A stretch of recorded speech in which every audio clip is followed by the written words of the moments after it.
Setiap rumah punya rahasia. Di balik senyum, ada luka yang tak terlihat. Ini kisah tentang kehilangan, pengkhianatan, dan kekuatan untuk bangkit. Kamu nonton dari mana? Tulis di komentar. Dan jangan lupa like, subscribe, dan nyalakan loncengnya. Di sebuah rumah mungil bercat putih, pagi selalu datang dengan senyum. Arini menyiapkan sarapan, memanggil Bayu dengan suara lembut. Suaminya keluar dari kamar, masih setengah mengantuk, lalu duduk di meja makan. "Selamat pagi," ucap Arini pelan. Bayu hanya mengangguk, tersenyum sekilas. Matanya sibuk pada layar ponsel. Arini menatapnya lama. Ada yang hangat, ada yang kosong. Ia tak mengerti, tapi ia biarkan. Di sudut meja, sebuah foto bertiga. Arini, Bayu, dan Nadia. Mereka tersenyum lebar, tangan saling merangkul. Sahabat sejak SMA, tak terpisahkan. Hari itu, seperti biasa, Arini bertemu Nadia di kafe langganan. 2 cangkir kopi, 2 hati bercerita. "Aku senang kamu bahagia, Rin," kata Nadia, menatap lurus. Arini tersenyum. "Aku juga. Senang punya kalian berdua." Nadia membalas senyum, tapi matanya dingin. Diam-diam, tatapannya mengarah pada cincin di jari Arini. Ada sesuatu di sana, sesuatu yang belum Arini lihat. Malamnya, Arini duduk sendiri di teras. Bayu belum pulang. Langit gelap, bintang malas muncul. Ia memeluk lutut, memandang ke jalan sepi. Kadang, bahagia terasa utuh. Kadang, ia hanya ilusi. Di dalam rumah, lampu tetap menyala. Tapi kehangatan perlahan memudar. Pagi itu, Bayu bergegas. Jas hitam, dasi abu-abu. Ia berdiri di depan cermin, merapikan rambut. "Besok kita makan malam bareng, ya?" tanya Arini sambil menyuapkan sendok terakhir sarapannya. Bayu menatap pantulan mereka di cermin. "Lihat nanti, aku sibuk." "Sibuk? Lagi-lagi sibuk?" Kata itu mulai mengeras di telinga Arini. Ia diam, menyembunyikan kecewa. Bayu berangkat. Arini menatap punggungnya menjauh dari jendela. Tak ada pelukan, tak ada ciuman. Hanya siang, di kafe langganan, Arini duduk sendiri. Nadia tak datang. Pesannya hanya satu. "Maaf Rin, ada urusan mendadak." Arini mengaduk kopinya pelan. Kursi kosong di depannya seperti menggambarkan hatinya. Ada yang hilang, tapi tak tahu apa. Beberapa hari berikutnya, Bayu pulang larut. Berkali-kali. Setiap Arini bertanya, jawabnya sama. Kerjaan. Arini menunggu. Menunggu. Menunggu. Hingga suatu malam, ia mencium wangi asing di jas Bayu yang tergantung. Wangi manis. Bukan parfum miliknya. Ia menempelkan hidung pelan. Lama. Matanya basah. Tapi ia tak berkata apa-apa. Bayu sudah tertidur. Arini hanya duduk di tepi ranjang, memandang punggung suaminya. Diam-diam, pertanyaan mulai tumbuh. Sejak kapan rumah ini jadi sepi? Padahal semua lampu masih menyala. Hujan turun sore itu. Arini duduk di balik jendela, menatap titik-titik air yang berlomba jatuh. Bayu belum pulang. Lagi. Telepon berdering. Arini meraih. Nama Nadia tertera di layar. Namun saat dijawab, hanya suara hujan di ujung sana. Lalu sambungan terputus. Arini mematung. Lalu menaruh ponsel pelan, seolah takut menjatuhkan jawabannya. Di meja, undangan reuni SMA tergeletak. Tertera nama mereka bertiga di daftar panitia. Arini, Bayu, Nadia. Dulu, mereka satu lingkaran. Sekarang, terasa lingkaran itu menyempit, menyesakkan. Malam semakin larut. Arini duduk di ruang tamu, mendengar langkah kaki Bayu mendekat. "Maaf, rapatnya lama," ucap Bayu singkat, melepas jas, melangkah ke kamar mandi tanpa menatapnya. Arini menunduk. Bau parfum asing itu kembali tercium. Kali ini lebih jelas. Lebih menusuk. Ia menarik napas dalam. Matanya menatap foto bertiga di dinding. Senyum mereka terasa asing sekarang. Dalam diam, ia bertanya, apakah bahagia itu nyata? Atau hanya di foto? Malam itu, untuk pertama kalinya, ia berdoa dalam bisik. Bukan meminta suaminya kembali. Bukan meminta Nadia kembali. Hanya meminta hatinya tetap kuat. Dan langit tetap mendung. Meski hujan sudah reda. Pagi datang tanpa suara. Matahari menyelip di selatirai, menyinari wajah Arini yang duduk memeluk lutut di pinggir ranjang. Bayu sudah berangkat lebih pagi. Hanya secarik catatan di meja. Ada urusan luar kota. Jangan tunggu. Arini membaca pelan. Tangannya menggenggam kertas itu erat, seolah takut hilang. Lalu meletakkannya kembali. Di layar ponsel, pesan ke Nadia belum terbalas. Sudah 3 hari. Sudah berpuluh pesan. Tak ada balasan. Arini menghela napas. Ia menyiapkan teh untuk dirinya sendiri. Rumah itu terasa terlalu besar pagi itu. Terlalu hening. Ia menyalakan televisi, tapi hanya suara tanpa arti. Ia membuka jendela, tapi angin terasa dingin menusuk. Siang, ia duduk di kafe langganan. Kursi seberang tetap kosong. Tidak ada Nadia. Tidak ada siapa-siapa. Pelayan datang membawa secangkir kopi.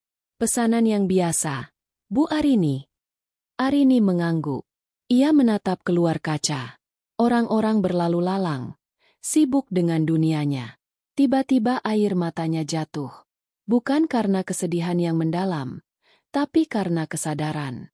Dunia terus berputar, meski hatinya tertinggal. Malam itu, di rumah ibunya di kampung, Arini tidur dalam pelukan perempuan tua itu. Bu, kenapa rasanya hampa? Bisiknya pelan. Ibu hanya mengusap rambutnya. Kadang, kehilangan tak perlu alasan. Arini menutup mata. Dan malam itu, ia membiarkan air matanya jatuh tanpa ditahan. Karena esok, mungkin ia tak lagi punya tenaga untuk menangis. Malam itu, Arini membereskan lemari Bayu. Kemeja-kemeja disetrika, dilipat rapi. Jas digantung dengan hati-hati. Lalu, sebuah ponsel terjatuh dari saku jas. Bukan ponsel yang biasa. Ponsel lain. Arini memandang benda itu lama. Tangannya gemetar saat meraih. Ia membuka layar. Tidak terkunci. Dan di sana, puluhan pesan. Puluhan foto. Tertawa bersama. Bergandengan tangan. Ciuman di sudut kafe. Semua. Bayu dan Nadia. Arini tak bersuara. Dadanya sesak. Tangisnya tak keluar. Hanya hening yang membeku. Ia duduk di lantai. Ponsel itu di genggaman. Menatap satu persatu gambar. Mengusap layar. Seperti ingin menghapus semua. Tapi tak bisa. Tak bisa. Pintu depan terbuka. Bayu masuk. Membawa kantong plastik. Kamu belum tidur? Tanyanya datar. Arini mendongak. Matanya kosong. Bayu menatap ponsel di tangannya. Wajahnya seketika pucat. Aku bisa jelaskan, katanya tergagap. Arini tersenyum tipis. Senyum yang bukan bahagia. Senyum yang menyerah. Tidak perlu, jawabnya pelan. Kau sudah jelaskan semuanya. Bayu mendekat. Rin, dengar dulu. Arini berdiri. Meninggalkannya. Melangkah ke kamar. Menutup pintu. Mengunci. Dan di balik pintu itu, ia bersandar. Air matanya akhirnya tumpah. Sakitnya meledak. Hancur. Tapi ia biarkan. Karena malam ini, ia ingin menangis sepuasnya. Besok, ia akan mulai belajar kuat. Pagi itu, matahari bersinar terang. Tapi di dalam rumah, semua terasa redup. Arini membuka koper pelan. Satu persatu pakaian dilipat. Satu persatu kenangan disimpan. Bayu mengetuk pintu. Rin, buka. Kita bicara. Tak ada jawaban. Hanya suara resleting koper yang terdengar. Rin, aku salah. Tapi aku masih sayang kamu.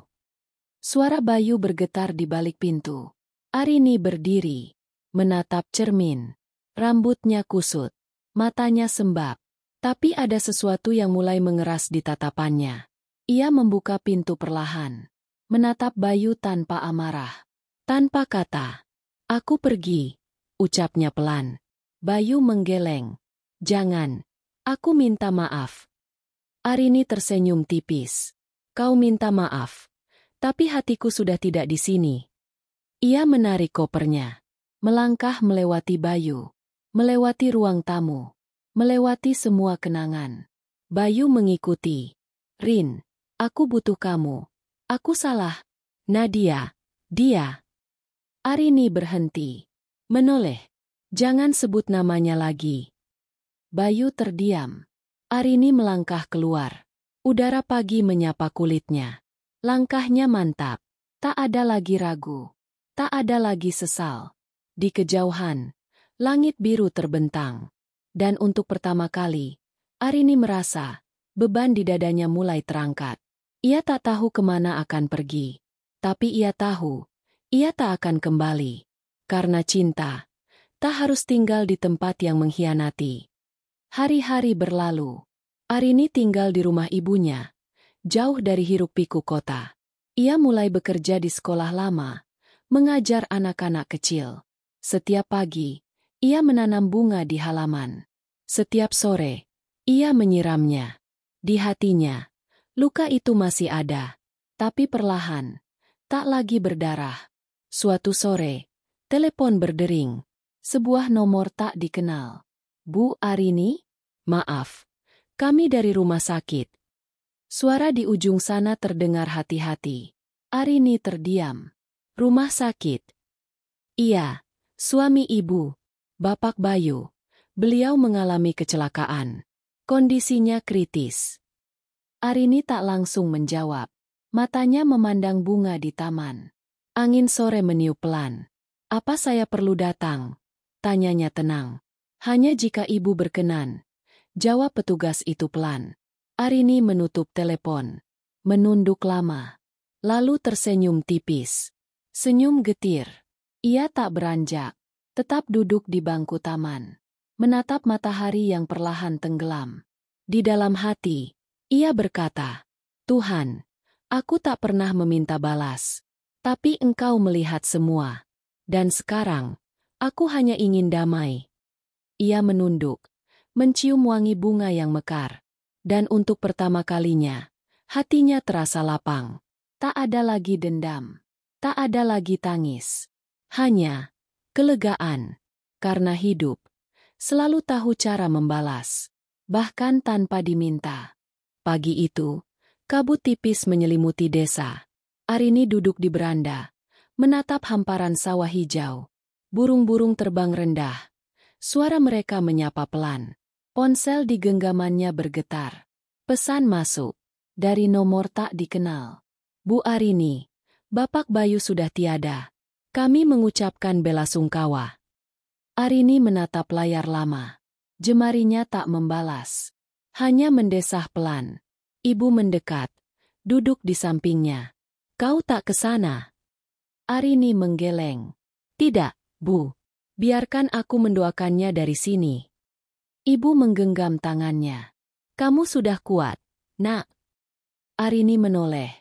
Tersenyum kecil. "Aku belajar bahwa melepaskan bukan kalah. Tapi tanda aku memilih tenang." Langit perlahan cerah. Matahari mulai menembus awan. Arini berdiri. Melangkah ke taman.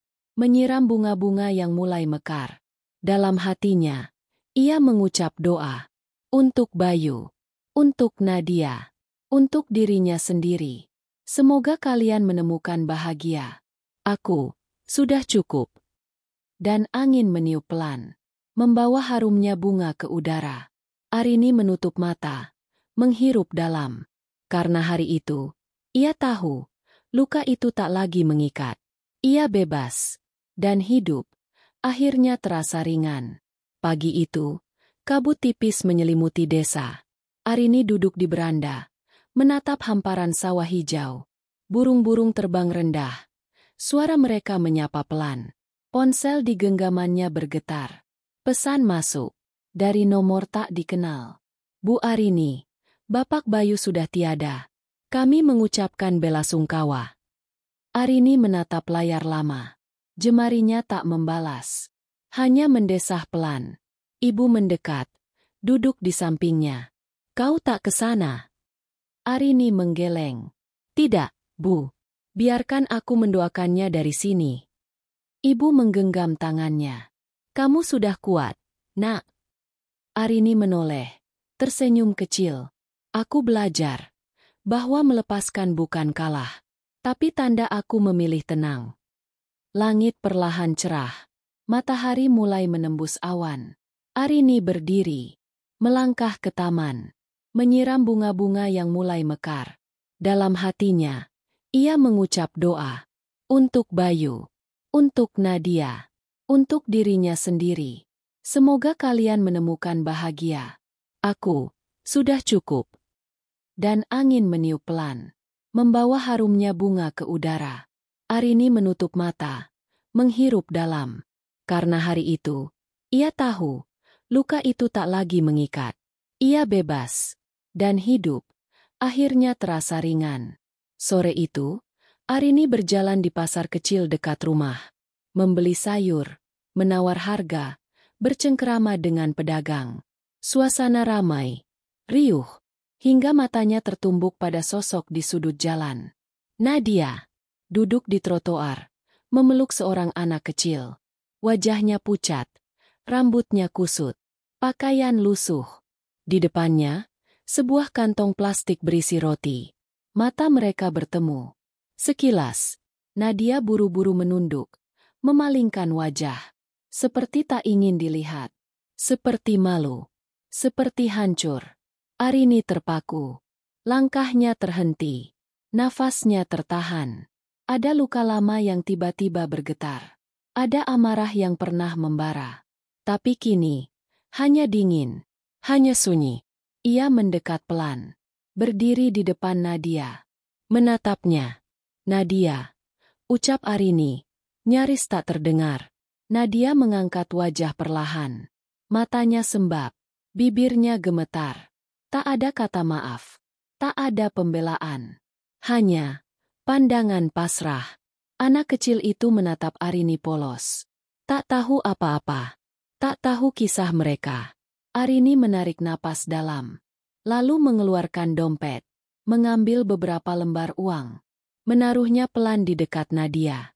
Untuk anakmu, kata Arini pelan. Nadia membuka mulut. Ingin berkata sesuatu. Tapi Arini sudah berbalik. Melangkah pergi. Tak menoleh lagi. Di belakang, suara tangis Nadia pecah. Tapi Arini hanya melangkah mantap. Menatap matahari yang perlahan tenggelam. Dalam hatinya, ia berbisik. Aku bukan pemenang, tapi aku bebas. Hari berikutnya, Arini duduk di kedai kopi kecil bersama seorang teman lama. Udara sore sejuk. Angin berhembus pelan. Teman itu bercerita banyak tentang teman-teman lama, tentang kehidupan di kota. Hingga akhirnya, nama itu kembali terdengar. Arin, kamu tahu? Setelah menikah sama Bayu, hidup Nadia nggak bahagia. Arini meneguk kopinya pelan. Matanya menatap jalanan di luar jendela. Bayu, selingkuh lagi. Sama perempuan lain. Uangnya habis. Rumah tangganya kacau. Bahkan sebelum Bayu meninggal, mereka udah pisah tempat tinggal. Arini mendengarkan tanpa menyela. Dadanya terasa hening. Tak ada lagi luka yang menganga. Kadang aku mikir, karma itu ada, ya? Lanjut temannya sambil tertawa kecil. Arini tersenyum tipis. Entahlah, mungkin itu bukan karma. Mungkin hanya hasil dari apa yang kita tanam. Temannya mengangguk pelan. Kamu hebat, Arin. Bisa selapang ini. Arini menghela napas. Aku nggak hebat. Aku cuma belajar. Kalau menggenggam luka terlalu lama, yang sakit aku sendiri. Di luar, matahari mulai terbenam. Langit berwarna jingga keemasan. Arini berdiri, mengambil tasnya. Sudah sore. Aku pulang dulu, ya. Temannya memeluk pelan. Kamu pantas bahagia, Arin. Arini tersenyum. Aku sedang belajar ke sana. Dan langkahnya meninggalkan kedai itu. Mantap. Nang. Dengan hati yang pelan-pelan. Sembuh. Malam itu, Arini membereskan rak bukunya. Sudah lama ia tak menyentuh tumpukan kertas dan buku-buku lamanya. Di sela-sela halaman sebuah buku novel, ia menemukan sebuah amplop lusuh. Tulisan tangan yang familiar tertera di sana. Untuk Arini. Pelan-pelan, ia membuka amplop itu. Kertas di dalamnya sudah mulai menguning. Ia membaca perlahan. Arini, maafkan aku. Mungkin saat kamu membaca ini, semuanya sudah terlambat. Aku bodoh. Aku lemah. Aku memilih jalan yang salah. Dan kehilanganmu adalah hukuman terberat dalam hidupku. Kadang aku ingin kembali. Tapi aku tahu aku tak pantas. Kau terlalu baik. Dan aku tak layak. Arini terdiam lama. Surat itu bergetar di tangannya. Aku tahu, suatu saat kau akan menemukan bahagiamu. Aku hanya berharap, kau tak pernah lagi menangis karena aku. Air mata jatuh perlahan di pipinya. Bukan tangis duka. Bukan tangis rindu. Hanya sebuah keikhlasan yang akhirnya menemukan tempatnya. Arini melipat surat itu, menyimpannya kembali di buku. Ia menatap keluar jendela. Bulan bersinar terang di langit malam. Terima kasih, Bayu, untuk pengakuan ini.